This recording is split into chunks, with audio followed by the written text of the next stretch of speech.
কাজ সম্পূর্ণ না করেই সোলার সাবমার্সিবলের বিল পেল ঠিকা সংস্থা। ঘটনায় গাফিলতির অভিযোগ তুলে ক্ষুব্ধ শাসক দলের পঞ্চায়েত সদস্য থেকে শুরু করে এলাকাবাসীরা। ইতিমধ্যেই বিষয়টি নিয়ে গলসি 2 নম্বর ব্লক বিডিওর দ্বারস্থ হয়েছেন মসজিদপুর গ্রাম পঞ্চায়েত সদস্যা একিনা শেখ। তার দাবি, তিনি বিষয়টি নিয়ে মসজিদপুর গ্রাম পঞ্চায়েতের প্রধান এবং বিডিওকেও জানিয়েছেন। ওই পঞ্চায়েতে গিয়ে বারবার করে যতবার মিটিং হচ্ছে ততবার বলেছি যে এরকম আমাদের এটা এখনো কাজটা সম্পূর্ণ হয়নি। তা বলছে হ্যাঁ হবে হবে হবে হবে করাতে। তারপরে আমি যখন একবারই 8 মাস হচ্ছে, 8 মাসে যখন এবার জিজ্ঞেস করার পর যখন দেখছি হবে হবে করছে, তারপর আমি বিডিও ম্যাডামকে পঞ্চায়েতেও আগে নালিশ করেছি। তারপরে যে বিডিও ম্যাডামকে একটা চিঠি লিখেছি, বিডিও ম্যাডাম বললো যে দেখছি, আমরা গিয়ে খবরটা নিচ্ছি। বলছে তো এত টাকা স্যাংশন হয়ে গেছে, কাজ কমপ্লিট হয়নি। আমি বলছি না, আমাদের কাজ এখনো কমপ্লিট হয়নি। তা বলছে তাহলে পঞ্চায়েতে গিয়ে একবার জিজ্ঞেস করো প্রধানকে যে কাজ কমপ্লিট হলো না আর টাকাটা কেন তোলা হলো। পঞ্চায়েতে আমাদেরকে বললো যে আমাকে তো এনএস তো সই করাইছে, ইঞ্জিনিয়ার সই করাইছে, আমাকে এনে দিয়েছে, আমি সই করেছি। আমি বললাম তুমি সই করলে কেন? ইঞ্জিনিয়ার এনে দিলে তুমি সই করে দিলে, যে কেউ আসবে যে কোনো কাগজে তোমাকে সই করাবে তুমি সই করিয়ে দিবে। আমরা চাইছি কলটা যেন হয় আর প্রধান যেন নিয়মিত কাজ ঠিকঠাক করে, নয়তো এরকম যদি কাজ করে তাহলে কিন্তু ওর যেন আইনত ওকে ব্যবস্থা নেওয়া হয়। জানা গেছে, পূর্ব বর্ধমানের গলসি 2 নম্বর ব্লকের মসজিদপুর পঞ্চায়েতের মসজিদপুর গ্রামে জনসাধারণকে পানীয় জলের সুবিধা দিতে একটি সোলার সাবমার্সিবল তৈরি করতে সরকারি অর্থ বরাদ্দ করা হয়।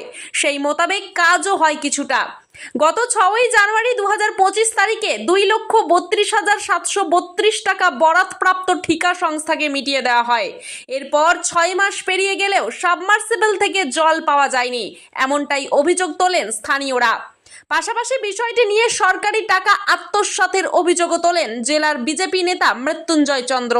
খণ্ডঘোষ বিধানসভার গলসি 2 নম্বর ব্লকের মসজিদপুর গ্রাম পঞ্চায়েতের 13 নম্বর সংসদ মসজিদপুরে একটি পানীয় জলের ব্যবস্থার জন্য সরকারি প্রকল্প 2,32,732 টাকা বরাদ্দ হয়েছিল 2024 সালের অক্টোবরে, যার মধ্যে একটি সাবমার্সিবল, সোলার এবং জল ট্যাঙ্ক, সোপ ট্যাঙ্ক, চাতাল সব কিছু করার কথা, কিন্তু সেখানে কোনো সোলার সিস্টেম হয়নি। সাবমার্সিবল বসানো, শুধু চাতাল করে একটি জলের ট্যাঙ্কে রেখে দেওয়া হয়েছে। আর তার 3 মাসের মধ্যে 2025-এর জানুয়ারিতে সম্পূর্ণ টাকা প্রধান এবং নির্মাণ সহায়কের সই রয়েছে, টাকা তুলে নেওয়া হয়েছে। যেটুকু আমরা জানতে পারছি যে নির্মাণ সহায়ক যিনি আছেন তিনি এই কুকর্ম করেছেন, এবং প্রধান যিনি আছেন পশ্চিমবঙ্গে প্রত্যেকটা গ্রাম পঞ্চায়েতের মতোই এখানেও প্রধান যাদেরকে বসানো হয়েছে তাদের নলেজ খুব কম, তাদেরকে ভুল বুঝিয়ে বা কম বুঝিয়ে বা টাকার ভাগ দিয়ে এই টাকা তুলে নেওয়া হয়েছে। তিনি এখন বলছেন আমি কিছু জানি না, আমাকে নির্মাণ সহায়ক যা সই করিয়েছেন আমি সেখানে সই করেছি। কিন্তু এই টাকা গেল কোথায়? আমরা বিজেপির পক্ষ থেকে জানতে চাই যে এই ধরনের গোটা বাংলা জুড়ে যে ভুরি ভুরি চুরি হচ্ছে, বিশেষ করে এই মসজিদপুরে যেটা ধরা পড়েছে 5 দিনের একদিন, এই চুরির যদি সম্পূর্ণ তদন্ত হয়, ইডি তদন্ত হোক, সিআইডি তদন্ত হোক, প্রশাসনের উচ্চ মহল থেকে তদন্ত হোক, তাহলে এই ধরনের নির্মাণ সহায়করা পঞ্চায়েতে পঞ্চায়েতে বসে যেভাবে কেন্দ্র থেকে বরাদ্দ টাকা গরিব মানুষের জন্য আসা টাকা হজম করছে তা উঠে আসবে, এবং প্রকৃত চোর যারা তারা শাস্তি পাবে এই আশা আমরা রাখছি। আমরা দাবি জানাচ্ছি প্রকৃত তদন্ত হোক এবং অপরাধীদের কঠোর থেকে কঠোরতম সাজা দেওয়া হোক। মৃত্যুঞ্জয় চন্দ্র, জেলা সহসভাপতি। এদিকে ওই সময় কলের নির্মাণ সহায়ক শুভেন্দু মুখোপাধ্যায় তার স্বাক্ষর করিয়ে নিয়ে টাকা ছেড়ে দিয়েছেন বলে জানান মসজিদপুর গ্রাম পঞ্চায়েতের প্রধান মুন্সি মান্ডি। ওটা উপকার করার জন্যই ওই সোলার সাবমার্সিবলটা দেওয়া হয়েছে। সব মাল ওখানে ঠিকাদার দিয়ে এসেছে, কিন্তু স্থানীয় লোকরা ওটা লাগাতে দেয়নি। সব মালগুলোই রয়েছে ওখানে, সোলার প্যানেলগুলো রয়েছে, সাবমার্সিবল হয়েছে, ট্যাঙ্কিটার জন্য ওরা কাজটা বাধা দিয়েছে। নাহলে কন্ট্রাক্টর তো কাজ করার জন্য ওখানে রেডি, ওখানে লেবারও পাঠিয়েছিল। অসম্পূর্ণ হয়েছে, পেমেন্টটা হয়েছে, এই জন্যই এনএসকে আমি প্রশ্নও করেছিলাম, কিন্তু উনি বললেন আরে বিল করা হয়েছে। এটা ওই কাজের ব্যাপারটা হচ্ছে এস্টিমেট করা ছিল 2,95,000 টাকা, তার থেকে ওটা পেমেন্ট করা হয়েছে 2,69,000, একটু কম বেশি এইরকম হয়েছে একটা পেমেন্ট। সেটা কি করা যায়? আরে বিল করে ওটা এনএস করে দিয়েছে, আমি তো এত বুঝতে পারি নাই। আপনার নাম? মুন্সি মান্ডি, কোন পঞ্চায়েতের প্রধান? মসজিদপুর গ্রাম পঞ্চায়েত প্রধান।